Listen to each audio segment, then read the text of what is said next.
to individual participants. There's not a clear answer to that in the technical report for reasons which I think are obvious. It's a system that still needs to be built. But it doesn't take a lot of imagination that there may be voices on the other side of the room here 3 years from now saying the funding's entirely inadequate. Even though you've got the pieces in place, it can't work because there's not enough money. Well, and I think we'll have to cross that bridge if we come to it. And it's an I said it's not hard to imagine that bridge. Yeah, that's a fair comment. Yeah. Again, the focus of the report is not on not on quantifying individual funding. We know that every government program operates within some kind of fiscal limit, but we're focused in this on making sure the system is funded in a way that truly does allow for the right decisions to be made by individuals about how to choose where to live in community. And so, there is much more significant investment in the system contemplated as a result of this compliance. It's not that the budget is irrelevant. We know that it is a more expensive system to run as reformed, and that is baked into the government's commitment to the system. All I'm saying is that our focus is on what the system needs to be, as opposed to what the specific dollar amounts that are required in order to make it work that way. Yeah. So my understanding that the public should take away from this interim consent order and interim settlement agreement is that we have a plan where we'd like to be in 5 years. It's not going to happen by December. And we may get to some parts of it more quickly and may get to other parts of it more slowly than we hope. But this is the path. We've agreed on a path. And ultimately, it might be 5 years, it might be 6 or 7 years. This is where we intend to get to. Yeah, I would say the commitment to the ultimate achievement of the timelines, like the ultimate outcomes by the end date of the agreement, is something that we're not treating as flexible. Okay. So if we aren't on path to meet it, I think the DRC, we've built it in a way that the DRC would rightly say they're not on path to meet it. We need a final remedy from the board, and at that point, if we're talking about being 1 month away from meeting it, we'll talk about what that remedy should be. But I think we haven't built it to make that final end date or the outcomes that are to be achieved by that final end date flexible. We've built it to recognize the reality that there might be some flexibility on the path to that final outcome, that set of final outcomes on the end date.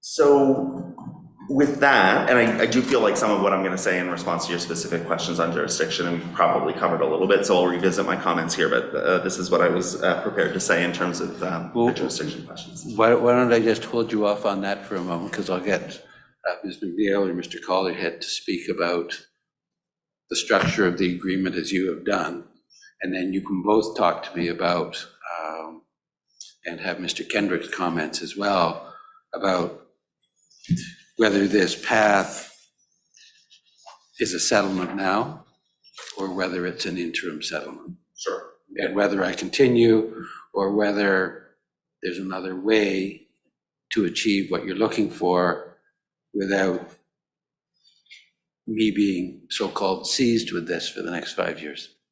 Okay, sure. Good. Yeah, I welcome that. Mr. Collerhead, Ms. McNeil, which?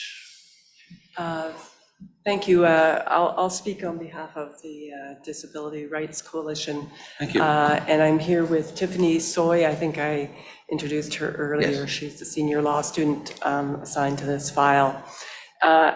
Thank you to Mr. Kindred for giving that very full overview of the process that's led us to this point. It's been a long process, as people who've followed this case well know, that the formal complaint was filed in 2014. We had very extensive hearings in 2018, And then finally, we received a decision from the Nova Scotia Court of Appeal in 2021. And since then, we've been working diligently to try and address the final stage of this proceeding, which is moving towards a remedy for the systemic discrimination. And academics who write about this area often say that remedy is the most important aspect of a case, and often, unfortunately, it doesn't get the attention it deserves. So we were determined not to make that mistake, that really we wanted the remedy to be fully responsive to the very complicated nature of this problem of systemic discrimination as identified by the Court of Appeal.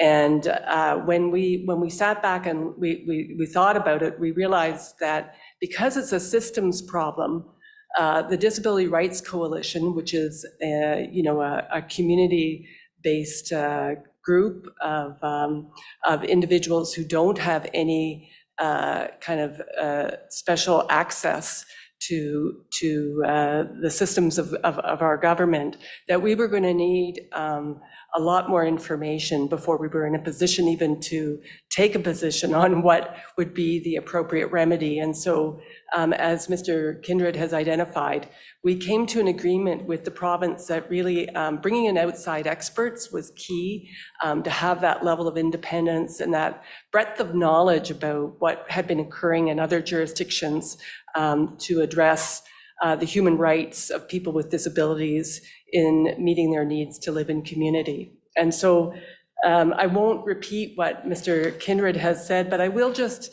focus in on a couple of the issues that the board has identified, and am available, obviously, to answer any further questions. But this is an agreement. It's been,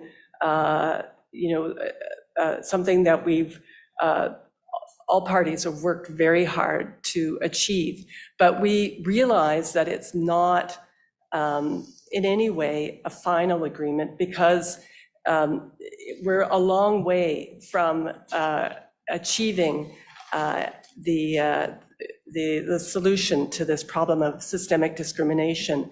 And there are many potential. We're operating on the best information that we have available to us as to what the proper way is to approach this problem.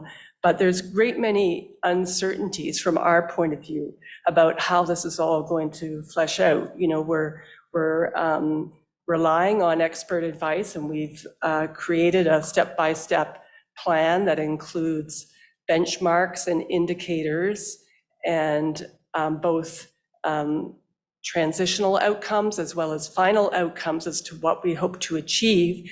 And we've set that out we've come to an agreement that it will be over a 5-year period, allowing the government 5 years to address all of these issues in sequence. But we've also agreed that there needs to be some flexibility because of the great number of unknowns in addressing some of these problems, how it's all going to work in practice, and to make sure that there is a level playing field, that there is a balance. We realize that we really that because the remedy wasn't going to be overnight, because we relied on the experts' advice that 5 years were needed to address the discrimination identified by the Court of Appeal, and because we recognized that there needed to be room for adjustments or changes over that time to maintain a level playing field, we agreed that the Board of Inquiry would retain jurisdiction, because it's not a matter of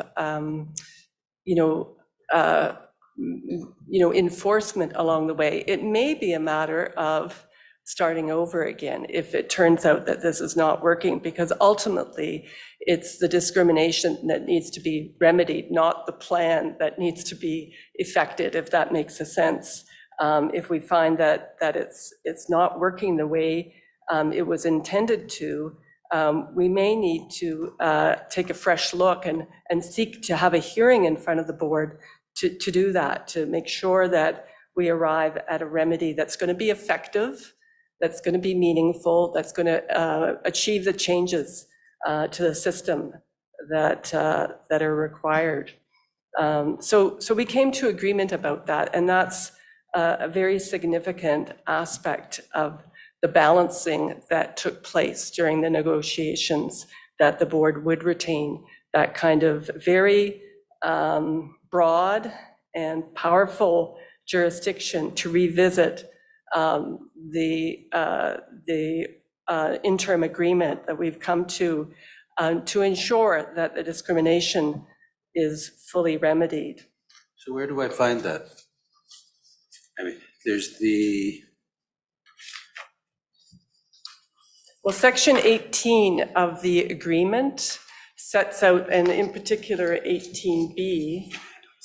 Yeah, and I think you've already referred to section 8, which is right at the beginning. Yeah. Section 8, which identifies that the board is necessary to ensure compliance and ultimately to ensure that the discrimination is remedied. That's at paragraph 8. And then paragraph 18B states that at any point during the lifetime of this interim settlement agreement, any party may make an application for a review to the Board of Inquiry for a finding that the province has failed to make substantial progress in remedying the discrimination. But what I was hearing, the 18B says, failed to make substantial progress in remedying discrimination in the manner contemplated by Appendix A, is not about creating a whole new method of remedying the discrimination. But if we go to paragraph Roman numeral 6 of 18B, which is if the application is upheld, so if the board finds out that determines that the province is not making substantial progress towards remedying the discrimination, the board has options, and they're very broad. It can, direct compliance, or it can make it any other, sorry? I can do two things. Order compliance with Appendix A, or if something is outside of control, outside of the province's control, which is a whole other issue, that's when I can depart from Appendix A. Well, I was looking at paragraph 1 of that subparagraph 6, which says that the board can make any other remedial order it considers appropriate within its jurisdiction. So that's a very broad and important power that the board retains in this situation, which is it's not limited by our preconceived plan as set out in Appendix A, but it can go beyond that and make any other order that it considers appropriate. And what would be appropriate in that circumstance would be an order that's going to address the discrimination in an effective manner if it's determined that that's not been happening under the terms of this agreement.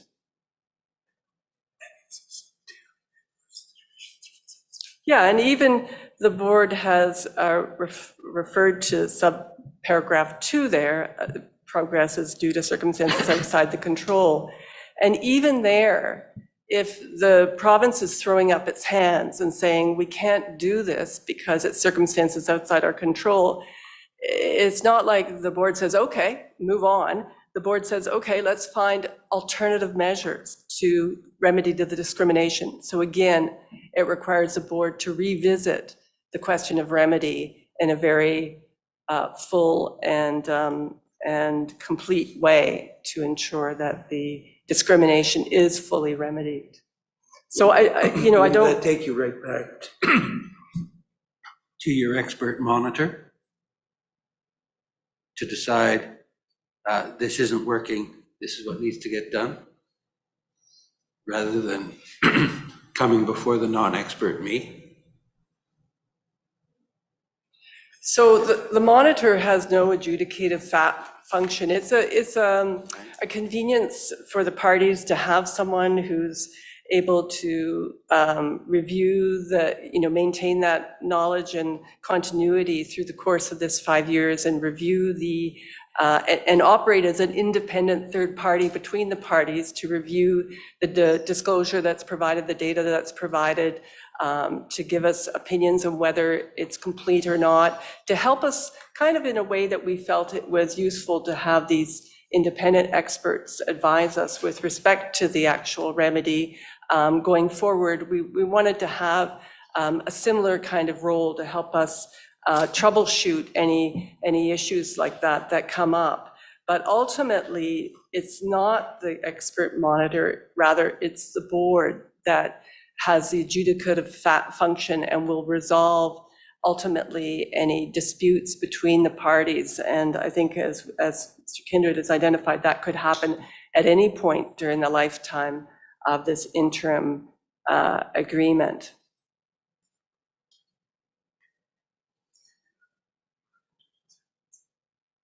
We'll go back to Mr. Kindred a little later on that, but carry on.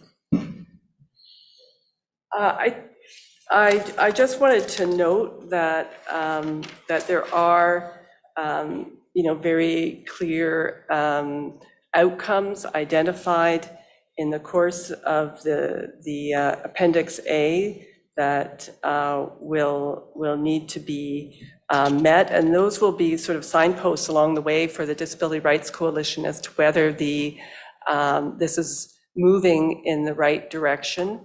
And the transparency piece, which the expert monitor also will assist us with, is really important here, that because this is a systems change within government, we needed some mechanism within this agreement to make sure that it wasn't a closed system, that we had some ability, both us, the Disability Rights Coalition, but we also thought it was important as well for the public to have some access to the information in order to know what was being done, how it was being done, and what the timeframes were. So the expert monitors reports and the public, with the support of the Nova Scotia Human Rights Commission, making that available to the public was a very important piece of this agreement.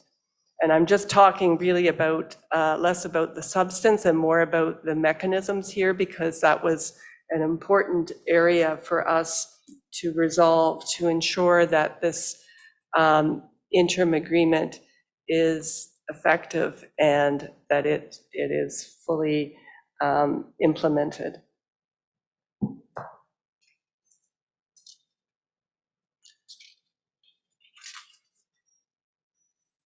So just in closing, what we hope to do through this and through the assistance of the experts was to build on some of the strengths, admitted strengths of the Disability Supports Program as it existed historically. And one of those strengths was it wasn't restricted to some arbitrary rate of assistance, that it did, in fact, try and assist individuals in accordance with their need. And so we hope that that aspect of the program will continue, where it's built, the recommendations of the experts are built upon that.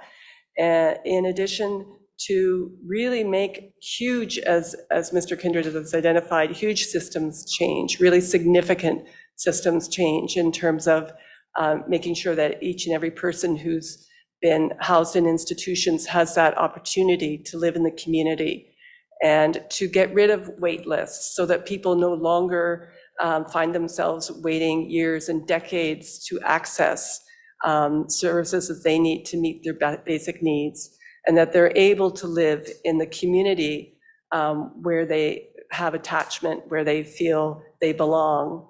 And also that their right to social assistance under the legislation is fully respected. And so that's the focus of this settlement agreement and the interim order that we're here to present to the board. Those are all my comments, unless there's further questions. Not right yet, but there may be.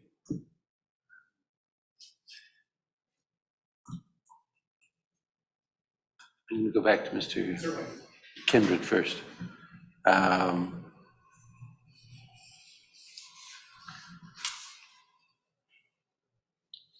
Mr. Kindred, do you adhere to the interpretation of 18 sub 6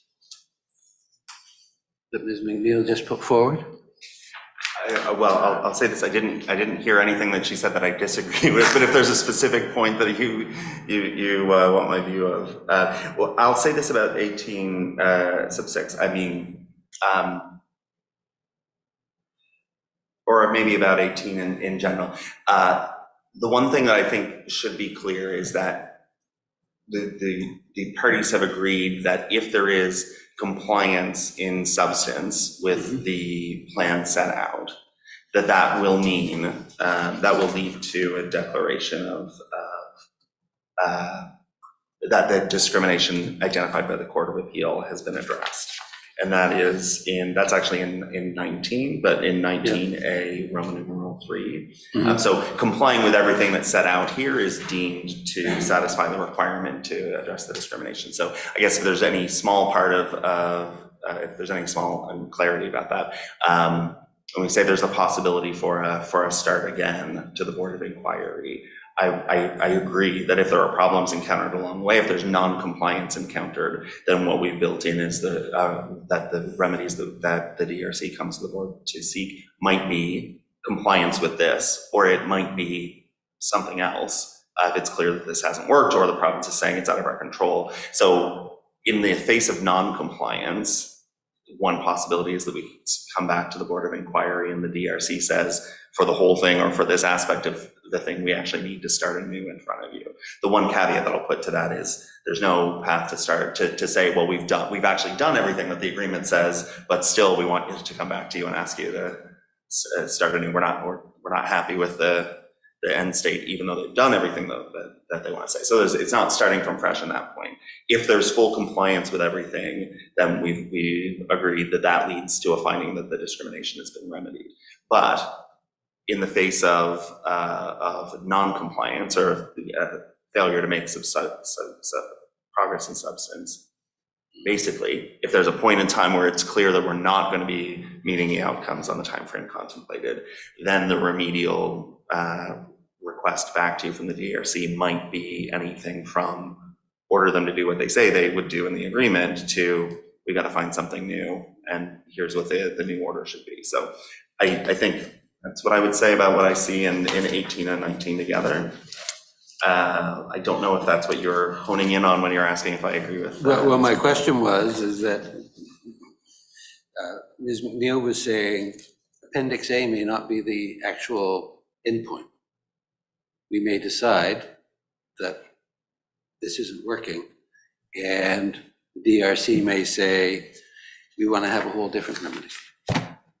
So, and I would agree with that in the subject to the caveat that I just added, which is that's in the event of non-compliance, if it's clear that this isn't working and the province isn't going to be able to comply, then absolutely. It might be that we say, it might be that the DRC's view then is we still are on board for this plan, we just need orders to slightly modify it or just province get back on track or whatever.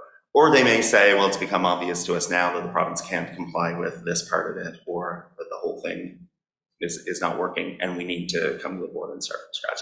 No one wants to be in front of you with that kind of argument.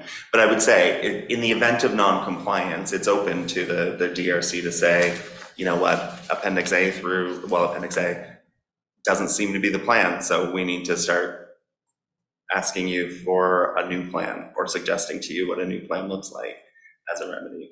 The only caveat I would put on that is that it's not open enough to say we fully complied with Appendix A, and yet the DRC thinks there still should be a new plan or more of that. We built in that path to compliance under 19, that if we have done everything in substance that the agreement requires us to do, that will lead to a finding of compliance.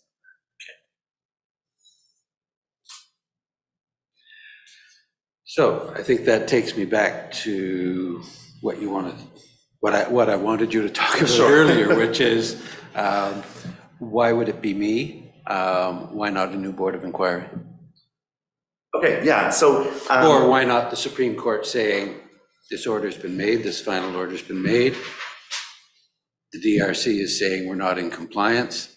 We want a Supreme Court judge to say, we're going to enforce that order.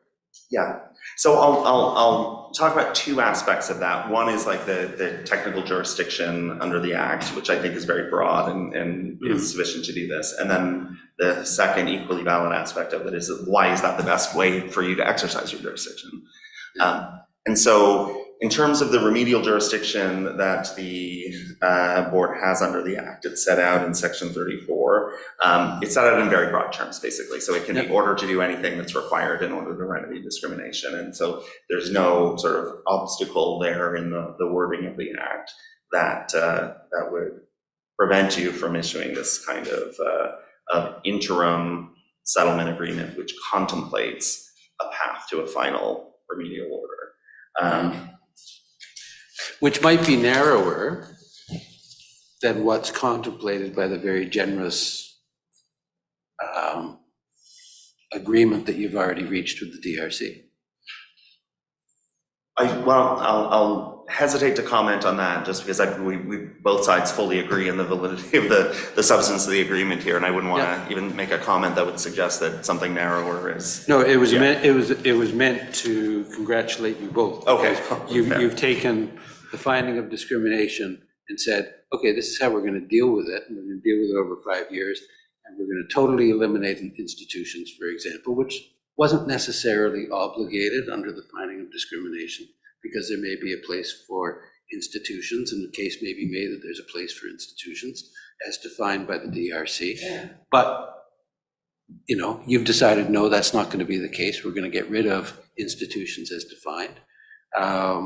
And we're going to go to this individual funding model, which was not necessarily part of how you resolve the discrimination that's happened. So you've gone beyond what a board of inquiry on its own might have decided would be a sufficient remedy. Yeah, I think that's a very fair comment. And, you know, there may have been, in a theoretical world, other paths that the province could have followed that would have satisfied the requirement to remedy the discrimination as set out. And if we had been here in the sort of... And the technical report acknowledged that as well. There are other ways to deal with this. Right. And so, you know, there was some work done to... I honestly think one thing that we discovered is that the parties were, in terms of the philosophy of what needed to be done, that wasn't the part that needed to be, that the hard work needed to be done to get people on the same page. Some of the mechanics of how to get that, and you know, in the earlier phases of the case, how that translated into legal requirements, we obviously had disputes over, but those philosophical concepts of what needed to be done to the system weren't the hard parts to get the parties on board for. It required a lot of work from the experts to translate that into real workable plans, even with the flexibility that's there. But certainly, we made choices to agree with the experts' decision and to see things largely the same way as the DRC. Other paths may have been open to us if we had decided to be truly like adjudicative and brought it to the board to hammer out the most limited remedy possible. You know, we may have ended up in a different place, but so we're here for, you know, because both parties agree that that what's in Appendix A represents the experts' recommendations as to the best path to remedying the discrimination. So I would say how that translates into ongoing role for the Board of Inquiry. So I think we all have to admit that there aren't precedents in the Nova Scotia Board of Inquiry case law as to issuing an order exactly like this. What we have in the jurisdiction of the Act is we have the Board of Inquiry having the power to comment on settlement agreements by the parties without interfering with the substance if there is truly agreement, and also the Board of Inquiry's power to order the parties to do anything that's required in order to fully remedy the discrimination. And so, you know, the Act contemplates all of the various pieces of what we've put together here as a request for an interim order to recognize an interim settlement agreement, but doesn't have this specific scenario in mind, dictated by like a specific provision of the Act. There was, we didn't do a lot of, we didn't focus on the research part of your, trying to answer your jurisdictional questions that much, just because we're trying to do something that we all recognize is a little unprecedented. But we did, there's only one case that I'll point you to just as a little bit helpful. We recognize that the case that we could think of that seems the most similar was, as you noted, the First Nations carrying case. Yep. That's an extremely complex case, and I wouldn't purport to walk you through all of the details of it, but there's a passage in one of the decisions that I'll point you to. You have to put this on.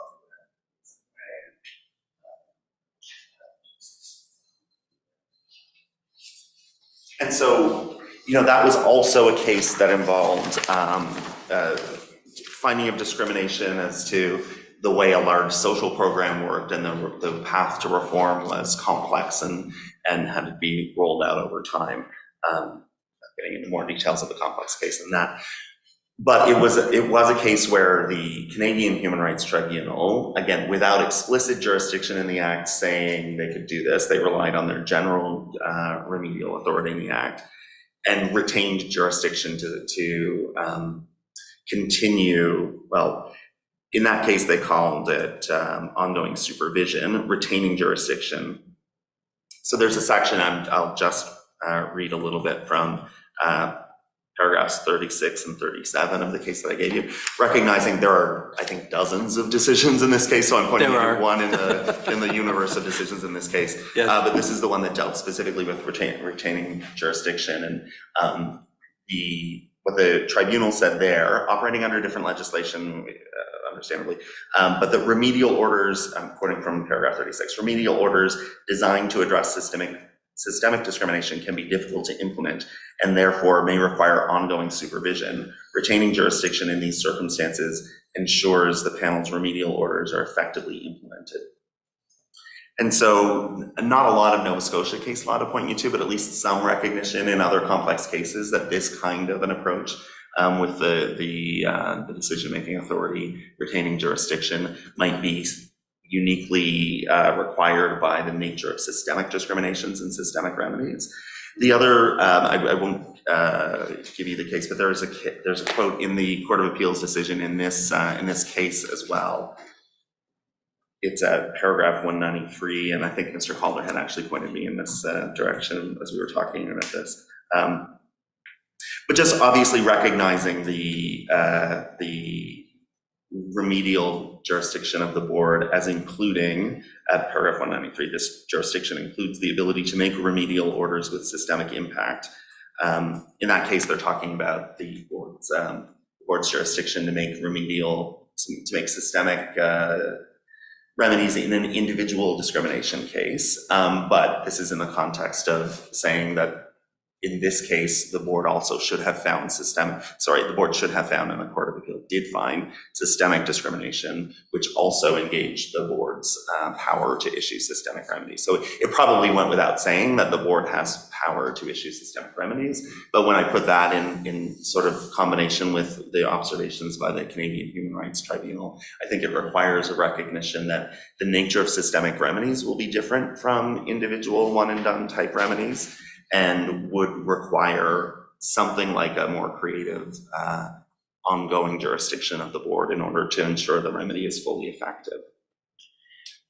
But our situation here is a little different because I'm not creating the systemic remedy. You're asking me to approve a settlement agreement that has systemic elements to it.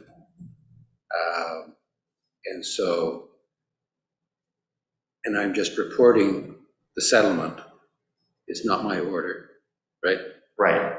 And so we're sort of combining the jurisdiction that you have to report a settlement with that settlement is not in and of itself a final settlement. It is how we see it is an agreement between the parties as to the path to a final resolution. That final resolution either being a finding of compliance or another remedy if compliance isn't achieved. And so we've kind of relied on your authority under the Act to approve a settlement as the way of addressing discrimination, systemic discrimination, but that settlement contemplates within it that there is a further order to come from the Board of Inquiry yet. Mm-hmm. And so we can't point you to another case where the board has put those two sections and made them operate together in that way. But I think it's clear that the Act contemplates the jurisdiction to remedy systemic discrimination.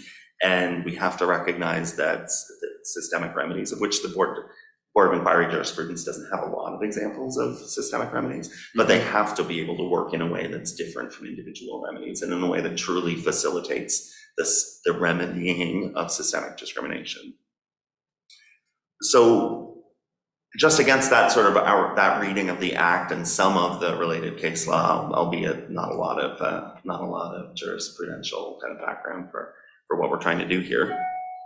The specific questions that you had asked had honed in on, well, they are versions of questions that have already come up in this, so I don't want to be redundant, but you had asked the parties to think about a few questions in advance of this hearing.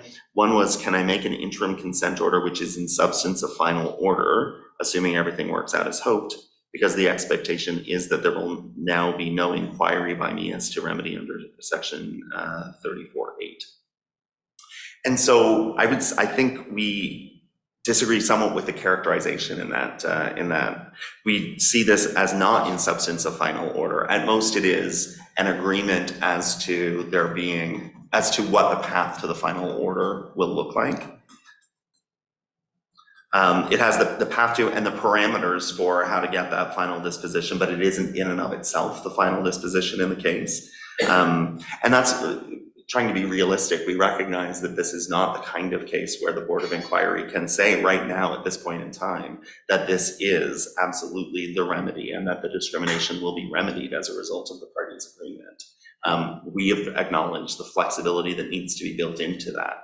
And so in order to operate under that flexibility, we also need to be operating in an environment where the board isn't treating this as a final order. So you just said an interesting thing there, that this settlement does not provide a remedy for the discrimination. It's going to be the work that gets done under this agreement that may remedy the discrimination. Yeah, it provides a path to a final disposition. So one path, I mean, obviously full compliance is the hope that we all hope that at the end of this process, we're coming back to the Board of Inquiry for a finding of full compliance. And that is a pretty narrow path to an ultimate remedy. The remedy for you then in that case is a declaration of the nature of the discrimination that took place and a declaration of compliance. But the agreement fully contemplates and the parties fully contemplate that there might be compliance problems encountered on the way. No one's hoping for that, but we're trying to be realistic about that being an outcome. And if we encounter an obstacle that isn't an easy workaround where we sort of discuss between ourselves what the flexible new approach is, if we counter an obstacle that appears to the DRC to be significant enough that the province isn't going to be in compliance, then the only path we have to resolve that is to come back to the board that has the authority to issue a remedy. We can't anticipate in advance what we're going to need to do to make up for that unanticipated problem, right? So we need to have a path back in the case of non-compliance, which we have to be realistic and contemplate the possibility of non-compliance. In the case of that, we really do need a path where we can truly rely on the remedial jurisdiction of the board, not just in a declaratory way, but truly to tell us what the remedy to the new problem that we've brought to the new compliance problem that we've brought to the Board of Inquiry is. So it is more than the role of a monitor. We know that the role of the monitor ideally will be applying some expert knowledge on reform, and if we encounter problems on the way, telling us, we have this backup plan, or we found this workaround, or here 3 years in, we've discovered this component wasn't as important, and this new thing needs to be done instead. All of that can be sort of worked out.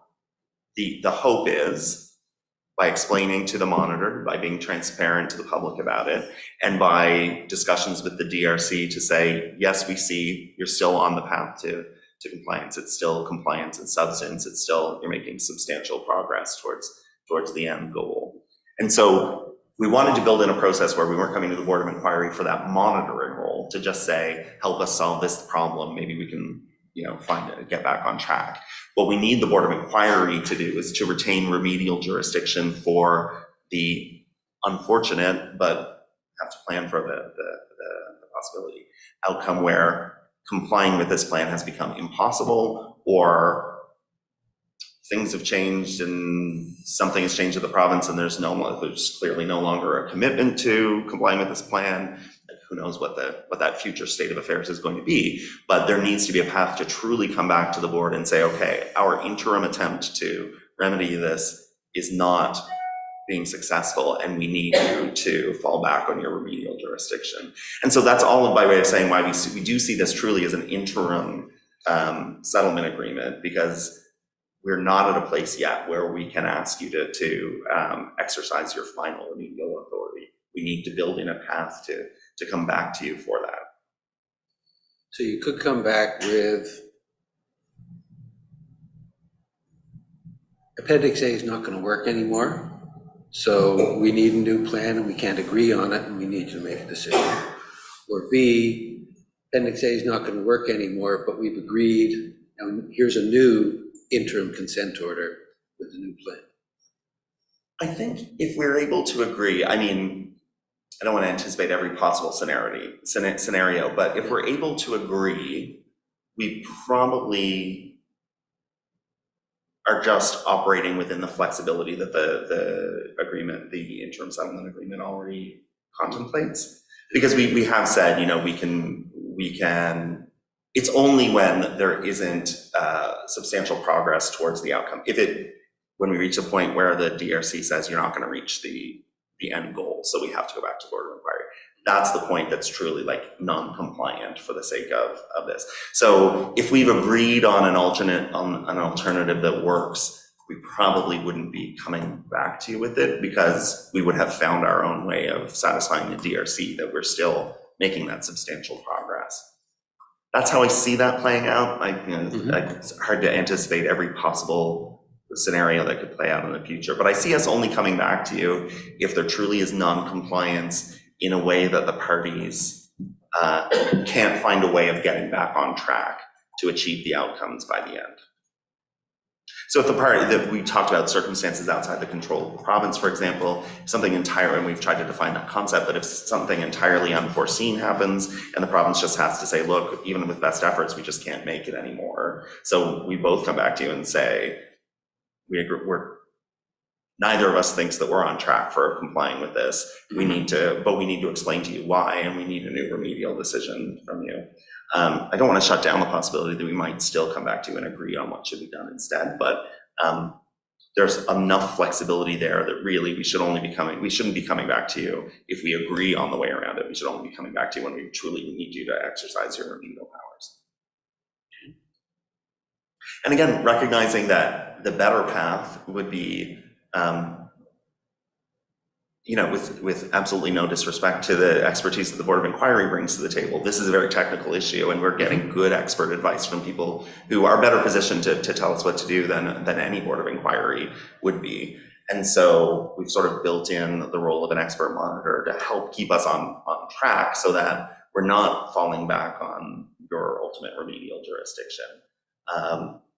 But we are not at the point now where we can call this final, because we see the need to build in, I don't even want to call it an escape valve. We need to build in the possibility that we have not got it right, or we don't do what we said we've set out to do, and have to rely on your remedial jurisdiction. So that's sort of conceptually the legal support for you having jurisdiction. As to the practicality of it, we recognized as well that without a Board of Inquiry with ongoing jurisdiction, it would put us into a new sort of life cycle of of any efforts to enforce. So if we just said, this is final, accept this as a settlement agreement, issue a final decision, and then your functus, and then we have problems with complying with the settlement agreement, that ultimately then means a new complaint by the DRC, an investigation by the Human Rights Commission, ultimately potentially a new board of inquiry. But it really is putting us back to square one in terms of... Or you go to the Supreme Court. Go to a justice of the Supreme Court and say, enforce this order. DRC would. So I'll say I haven't really fully contemplated that, but the immediate disadvantage that occurs to me there is that a justice of the Supreme Court might have the opportunity to enforce the order, but wouldn't have the jurisdiction that a board of inquiry has under the Act to order any new thing that the parties might do. That's right. And so it's sort of it gives us a way of enforcing the agreement, but it doesn't really give us a way of not problem solving, but getting a new remedy if compliance with this remedy proves impossible or doesn't happen for whatever reason. Other than through negotiation. Right, and I think we should recognize that before relying on you to, relying on the Board of Inquiry to issue a remedy, hopefully well, in fact, we've contemplated as a principle. You've proven the ability to negotiate things before. That's well, and we have actually contemplated in the agreement. I'm not going to be able to point to it right now, but we've also talked about the kind of spirit of negotiation and of trying to resolve this without relying on enforcement mechanisms. And you mentioned that a couple of times this morning. Yeah, and so so ultimately negotiation might be the way that we resolve issues, but negotiation has to be with a backstop of something. And I don't think that the Supreme Court has the kind of, just sort of registering the judgment for enforcement, the Supreme Court has the kind of flexibility to truly remedy compliance issues that the Board of Inquiry would have. So rather You're probably right, but that doesn't give me jurisdiction just because it wouldn't make as much sense, you know? No, and I'm trying to just sort of answer this in both. I think that you have jurisdiction because the Act sets out the remedial jurisdiction is very broad. Yep. And we've got to recognize, going back to first principles, that the Act is designed to remedy both individual and systemic discrimination. Systemic remedies are going to look different from individual remedies, and it's very clear that you have the power to order systemic remedies. And so if it requires creative use of your remedial powers, unless there's a clear obstacle to that within the Act, I would say the jurisdiction is there. And so I'm trying to do both parts, explain that you have the jurisdiction, but also why you should exercise the jurisdiction in this way. And that's when it gets to the practical. The other options that would be available to the parties are worse. They're starting from scratch. I suppose we haven't really thought about going to Supreme Court, but immediately what comes to mind is that it doesn't give the range of remedial options. That it's a hammer. Right, yeah. And it's a hammer to only do one thing. That's right. The order that we've registered, as opposed to starting, as my friend has said, the potential that we might need to start from scratch for an aspect or for something bigger than an aspect of this, if problems with compliance are encountered that are truly impossible to resolve. And so there are practical reasons why it's a good use of your jurisdiction to have to retain jurisdiction in this way.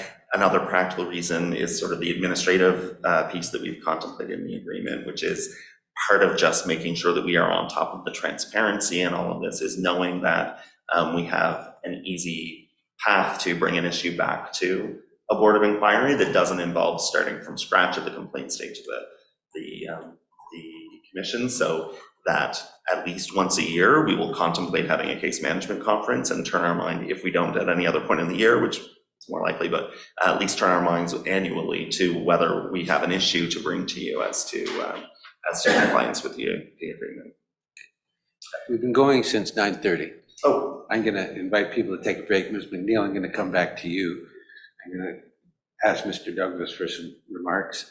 The one thing we haven't touched on that would be of personal interest to me is, does this board of inquiry need to be me 3, 4, 5 years out? Or are the parties willing to accept, since the original hearing was before another Board of Inquiry person?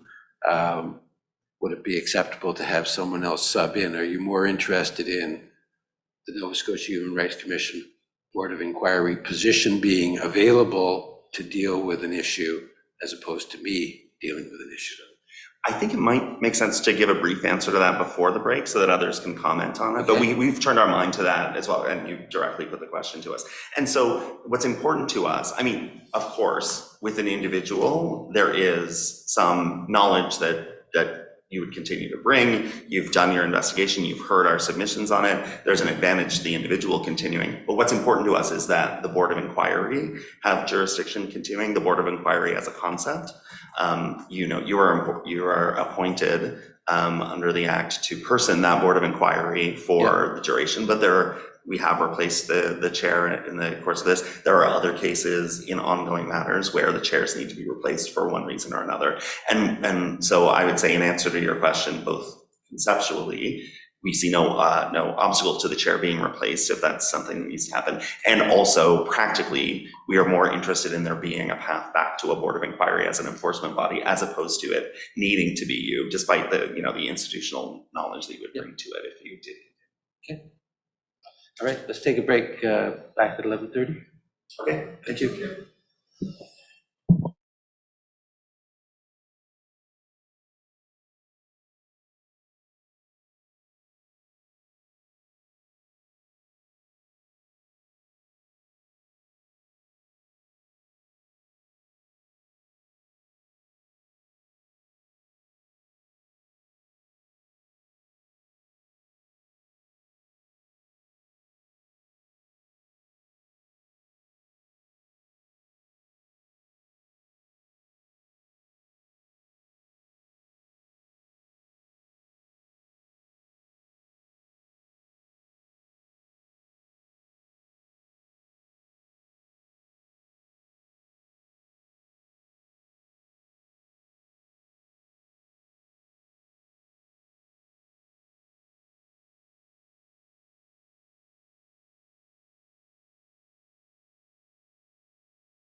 All right, we're all set. The recording on? Excellent. We're all back assembled.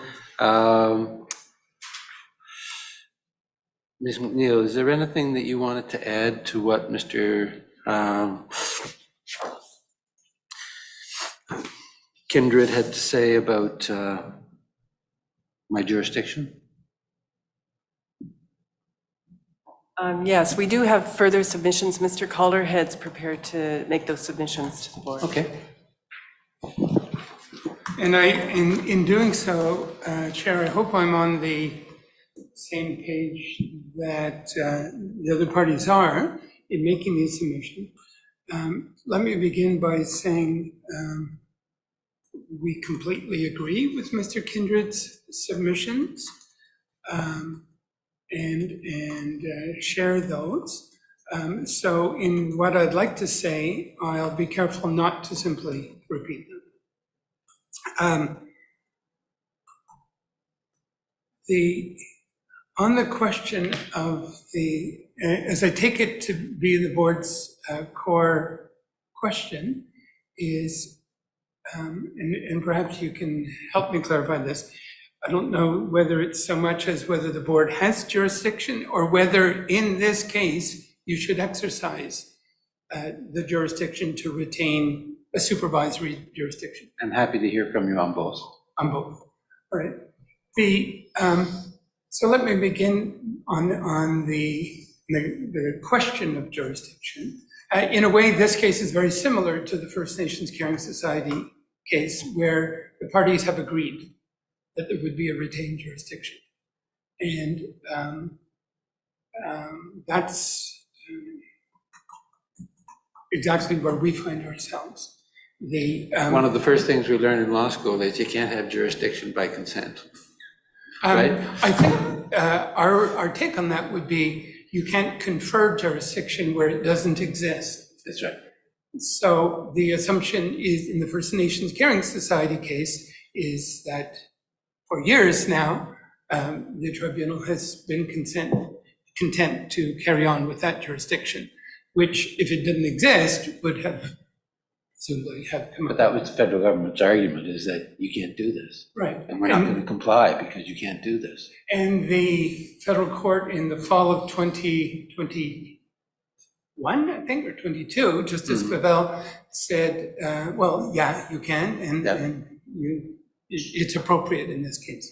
And so in broad terms, I think that's exactly where we're at here. And so that's the case law's precedent. And as my friend Mr. Kindred said, there aren't a lot of other precedents. I should be very blunt here. There are no precedents in Nova Scotia like this. And by that, I mean in the context of a systemic discrimination in a social program. And there simply aren't. Had there been, you and we would have heard about them by now. Yeah. And the flip side of it being unprecedented is that in a real way, we're into uncharted territory. That being the case, we're kind of at first principles. And as my friend Mr. Kindred has said, the courts have said, and repeatedly in many jurisdictions, including this one, that human rights is importantly remedy-oriented. It's about fashioning a remedy that will respond to the problem. And we're very familiar with individual discrimination cases. We're less familiar with systemic discrimination cases. That's what we have here. And not just systemic discrimination, but pervasive in a broad social program. That brings us into uncharted territory, or unfamiliar territory, I should say. And as the Court of Appeals said, there's no question in the context of this program, this case, we're talking about systemic discrimination. And the Act certainly covers it. And remedially, which is, as my friend has said, it's very open-ended, the remedial powers. The Act has to we need to respond to the Act's breadth by crafting remedial approaches that will appropriately respond to the nature of the systemic discrimination. It's as straightforward as that. In this particular case, you have two features. One, it's a very involved social program, and you see that from the technical report, and you see that from Appendix A, B, C, and D. It's very, very complex. My friend in his submissions described it as a massive piece of reform, and it's very complicated, and we totally agree with that. So that's the first point. And as a result, it's been agreed that there will be a 5-year reform period necessary to achieve that. The second point, and this is really crucial, is as the Court of Appeal documented and found, and the Board of Inquiry before it, this particular discrimination has been going on for decades and decades. The evidence before the board and relied on by the Court of Appeal were about, included reference to government promises, government ideas to reform this program, that report, this report, and not a lot happened. That being the case, and this was a crucial part of the Court of Appeal decision, that being the case, it's absolutely, in the negotiations leading to this agreement, it was absolutely at the core of the DRC's position that there needed to be a board that was right in the wings should this agreement itself fall to the wayside, either by change of priorities, change of government, something happened yet again. In the negotiations that took place, it was absolutely crucial for the DRC to say, yes, we're agreeing to this, but if, yet again, it doesn't get complied with, we need a remedial outlet. And so that's, I think, kind of an additional consideration that my friend may not have touched on, but it really goes to the more general principle. The court's repeatedly saying we need to craft remedies that will respond to the nature of the discrimination. And we think that's what we've come up with, that it retains a vitally important role for the Board of Inquiry. Is it an unusual role? Yeah, absolutely. And that's because it's an unusual case involving very unusual issues and long-term remedies. Just on the substance for half a second, there were repeated references to paragraph, I think it's 18 or 19 of the agreement, the order, and whether Appendix A was going to be complied with or whether there were obstacles and so on. For sure, Appendix A is vitally important because that sets out the steps.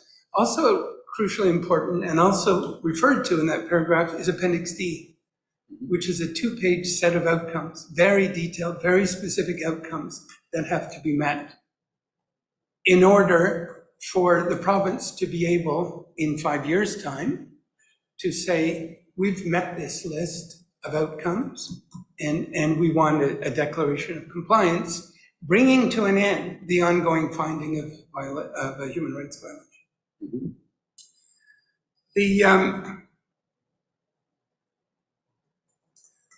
So as I've said, it was of vital importance for the DRC in the negotiations that the idea of retained jurisdiction, which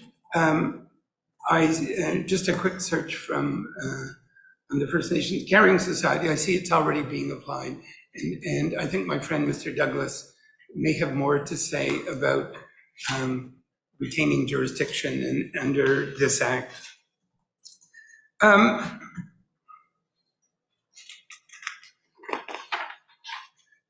So maybe I would just end that point by adding that if there isn't to be retained jurisdiction, I can imagine the wheels falling off of this of the agreement. If there is or isn't. If there isn't. Okay. Maybe on that point, I'll deal just quickly and briefly, and I know Mr. Douglas may have more to say on this, with I know the board earlier raised the idea of, well, what about a different approach where an order is issued and if there's compliance problems, go to the Supreme Court. I think that's not as easy as one might imagine, for the reasons Mr. Kindred has said, that really it would just say comply. I guess and which is by definition not where we're at, if that's the scenario we find ourselves in. Not only that, but I think just technically and procedurally, it would be in the nature of a contempt application, which brings to mind all of the complications surrounding contempt. And it has its own frailties and limitations. It's not really ideal, and it's certainly not, that approach wouldn't be consistent with the courts having repeatedly stated at the level of principle that human rights are supposed to be user-friendly and remedies are supposed to have the flexibility about them to adequately deal with the discrimination. The board raised the important point that the settlement is prospective, and that's absolutely true. This complaint by the DRC, importantly, and many parties have raised this over the years, along the lines of how much are you asking for? What's the dollar figure? That's never been part of the DRC case. At the essence of the DRC complaint is we need to fix the system. And yes, as a result, that's why it's prospective. It's not about the money. Except it is, but that's not the point that's been litigated here. You're not litigating about money right now. You're litigating about these are the services that are needed. Right. And I would add to that, it's about outcomes. Yes. And for there to be a declaration of compliance, those outcomes need to be achieved. And how much or how little is required to be spent to achieve them, that's a matter that's of secondary concern. And you'll have noted that the issue of cost is dealt with in the agreement, and saying, look, that's not a defense, so long as it's was reasonably foreseeable. So the retained jurisdiction is crucial for two reasons. One is the remedial authority for non-compliance, and whether that's because there's been obstacles, or, for example, a change of government says, this is not our project anymore, it's not a policy priority. And we need to have the board closely and immediately available to respond to be able to respond to that. And secondly, in a way of equal importance, is the final declaration. Needs to be, the board needs to be available for that. I think there was brief mention in the back and forth with Mr. Kindred about the idea of, well, if this was a kind of an order that's made and then functus, a follow-up complaint would have to be made, and the commission would have to decide whether or not to refer it to a board of inquiry. I would say all the contingencies, not to mention delays, associated with that approach are simply inconsistent with the broad remedial power that courts have repeatedly said.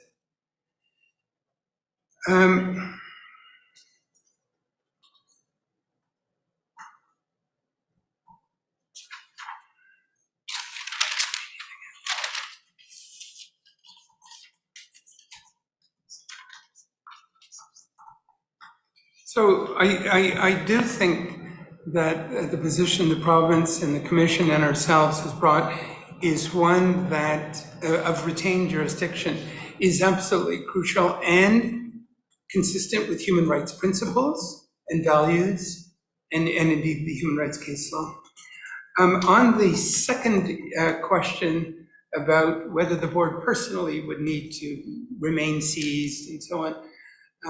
I can only agree with my friend that while it would be great if you personally were to be the board, if for whatever reason you're either unwilling or unable to continue, all parties are in agreement would be that what is vitally important for this agreement is that the board of inquiry continue.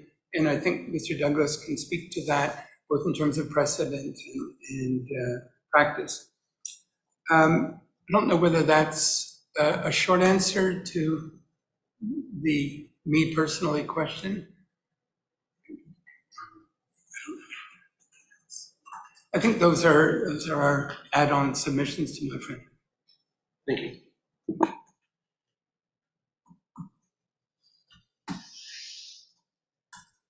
Mr. Douglas, I finally come to you. Well, thank you, Mr. Chair. And as it's probably expected or anticipated, I'll certainly just keep my remarks restricted or limited to the issue of jurisdiction. Certainly don't take any issue with the comments made by my friends in terms of the importance of the board chair retaining jurisdiction to see this matter to its completion. And certainly when you look at the practicality of the board retaining chair, I think it makes sense. Not only to all the parties, but I think it's also in the public's interest that the board certainly does retain jurisdiction. That being said, let me, maybe in broad strokes, and I'll pick up on something that my friend Mr. Calder had said, that once an order is issued, of course, the board becomes functus. And I think there's an expectation that generally happens that people will go away and simply do the right thing.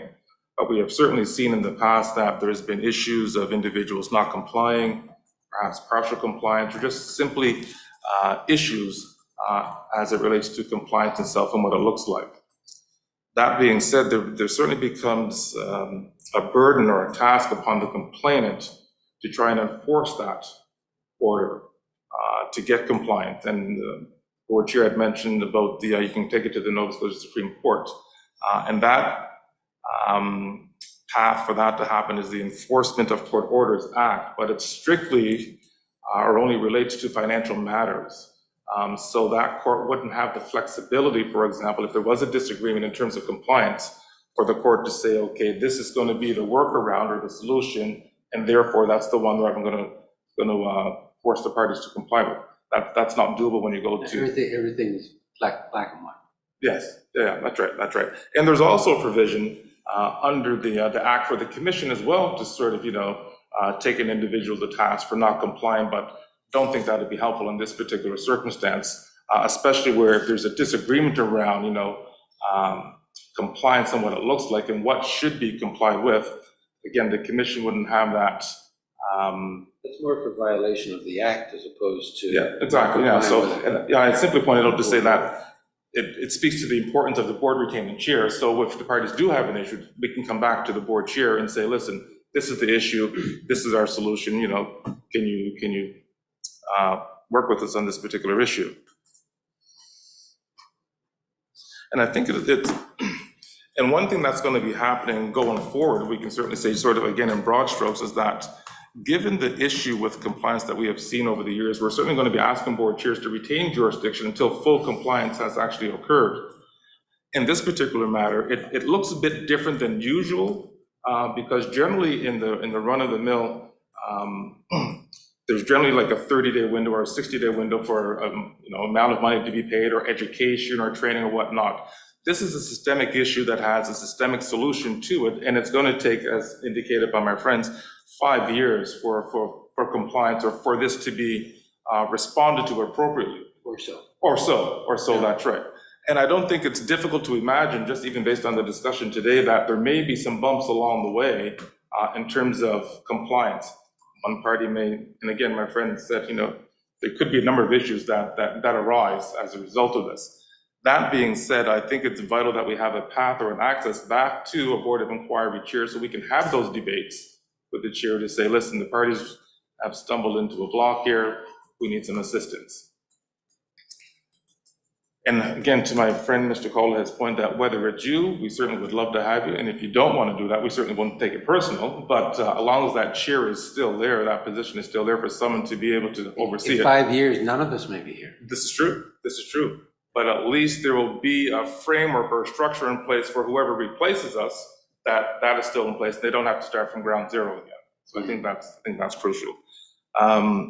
And as well, I think there's also an economic point to that too, or an economic aspect to that as well too, because if there is no chair, the parties are going to have to expend money again to get this thing going, to have someone in place. The commission doesn't need to be a barrier here, so. No, exactly. So if I issued a final order, made it a final order, I'm functus, there's an issue that needs to come back, the commission can accelerate things and say we need a new And board. I wonder about that simply because there would have to be another complaint perhaps, because this complaint would have went through the process. Presumably from the DRC saying they haven't complied with Mr. Murray's order. I don't know if we'd be able to have jurisdiction in that matter when I think about it. Well, their argument would be the discrimination is continuing, it hasn't been remedied, it's Gotcha. an unremedied discrimination, so we're making that complaint. Gotcha. And would they potentially have to go through another board of inquiry to have that finding confirm that indeed it is still ongoing before they actually get to the remedy part again to say, okay, Which, if I'm still here, yes, they say there's been a non-compliance, I have to have that hearing. Unless That's right. Mr. Kindred agrees, Mhm. I have to have the hearing as to whether there's been a non-compliance. yes, I would agree So with that. I'm not sure you're necessarily saving a lot of time. It doesn't Mm-hmm. need, the commission doesn't need to be a barrier, Yes, all right, if I become functus, but I can appreciate what people are saying.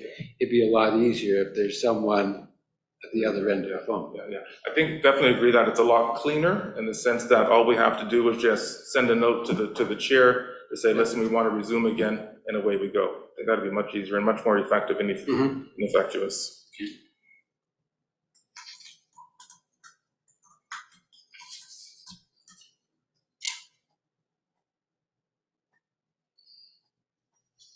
And just by way of example, I guess, there is, just think if I'm allowed to say anything along these lines before I go down that road. There has been, in the last couple of years, we'll say, a board chair who has, for whatever reason, had to remove themselves from position of board chair. And simply what happens at that particular point, we just send another request down to the court looking for a new chair. So that has happened. So that is doable. So again, to your point, commission definitely wouldn't be a barrier in that regard as well either. So that can happen.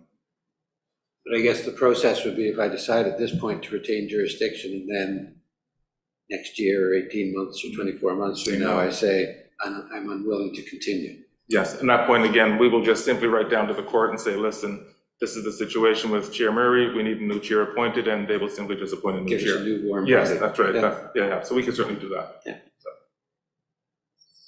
So outside of that, Mr. Chair, I think there are really the comments in terms of, from the commission in terms of jurisdiction, but again, certainly see it as a clean path, and I think it's a much more sensible and easier way to proceed if you have jurisdiction for this matter going forward until the completion of the 5-year plan, or beyond, perhaps. And just to close the circle, I understand the commission was kept in the loop on the discussions that were ongoing That's between correct. the DRC and the province. Yeah, that's correct. Yeah, as you indicated at the outset, it was really the heavy lifting of the two parties, the province and the DRC, that really brought this to fruition, and they did keep the commission apprised as they were going along. So, And it may go without saying, but I'm not allowed to go without saying, the commission is satisfied that it meets the public interest. And that's correct. That's a fair statement. Yes, it is. Mr. Kindred, do you have anything to add? I think I would just pick up on two things. So first of all, with respect to the case that I provided you, the First Nations Child and Caring Society case, Mr. Calderhead's comments reminded me that that case actually was commented on in one of the subsequent appeals. So I've given you the Human Rights Tribunal level, but there was a series of appeals, and the the reasoning around retention of jurisdiction actually was commented on by the federal court as well, which might be useful for you to refer to. And so, although I don't have the case, I would give you the citation. It's 2021 FC 969 and 959? 969. 969. Yeah. And particularly at paragraphs 125 through 139 of that decision, that's where Justice Flavelle talks about the retention of jurisdiction and in more detail than the case that I provided you, comments on how this approach is consistent with the nature of systemic discrimination and the need to remedy it. So it might be a useful reference just in terms of that interpretation of the existence of jurisdiction, kind of first part of your questions. Sure. The second thing that I pick up on in your comments to Mr. Douglas and saying the commission doesn't need to be announced. So I think what you were putting to him is, say you did issue a final order here or treated this as a final order and then were functus. It doesn't need to be that it's a hard path to get back in front of a board of inquiry if there's a violation. I might, and please take these comments in context, I think we've all agreed that we're trying not to be obstructionists, and if it's us in future days facing that problem, I think we would all agree to try not to. But one of the discussions that we also had is like setting this up for success if none of us are the people around the table dealing with these problems in 4 years. And so just contemplating that scenario, if instead of this approach, you took the approach that my decision will be functus, and if they need to get back to a board of inquiry, it'll just be a smooth path through the commission. I would say that's potentially still a rocky path. Like there are a lot of decision makers in that road. There is, it requires the DRC to engage the commission. It requires the commission to process a complaint, requires an investigation process, and requires the commission to make the decision to appoint a board of inquiry, all of which, the future representative of the province of the DRC might have some complications on the way. So it's not simply a matter of whether it's possible for that smooth path to exist. I would say that path involves a lot of steps where things could get complicated on a future day. So other than picking up on those two comments, I think that's everything that I would say. Ms. McNeil, Mr. Collihead, anything? No, we have nothing further to add. Okay, well, you've given me some things to think about, and I'm thinking about them a little differently now than when I walked in, so that's why it's useful to have these interchanges. And I'll give you a decision as soon as I can. And in the meantime, I expect, as you've already been doing, you're going to carry on with the interim settlement agreement. Yeah, I'd like to say this on the record while we're still saying things on the record, that I think the province would appreciate me saying that we are still, we're not waiting for the order in order to proceed with the work that's under the agreement. That work is underway, and Ms. Medioli is here because she's the one overseeing it. Okay. I also, just while we're on the record, think it's probably worth noting a note of thanks to the experts, to Mr. Bartnick, Mr. Stainton, and Ms. McQuarrie and Ms. Murray, who assisted them. I don't know if their names have officially been brought up in the proceedings yet, but obviously we're indebted to them for their hard work on getting us here. And anyone who looks at the report will see their names. That's fair. Yeah. And just in terms of the final comment, it's been a long road. We've referred to that, and we're very heartened that the province is not waiting for the official issuance of any particular order in order to move ahead on the changes that have been agreed to, and we're really heartened by that approach. But on the other hand, we are very our members anxiously await the issuance of the next step in this, which would be the interim settlement agreement and order, given the many years of waiting for this day. So it's eagerly anticipated. I did note that, and we did have a discussion beforehand about the couple of typographical errors that were. And the board has a signed copy of the interim order and agreement And there are just, I think, a couple of pages that needed to be. Yeah, so I have a replacement page 10 and page 12. I have a few copies, but I assume you probably just need one copy. And we've agreed that those could be replaced and still retain the signed version. Okay. So I'll give you those 2 pages here. Thank you.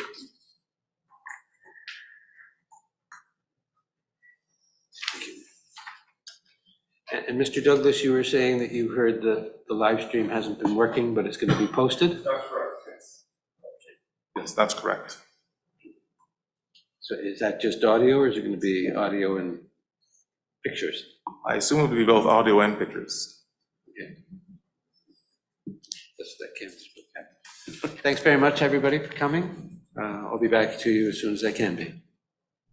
Thank you. Thank you.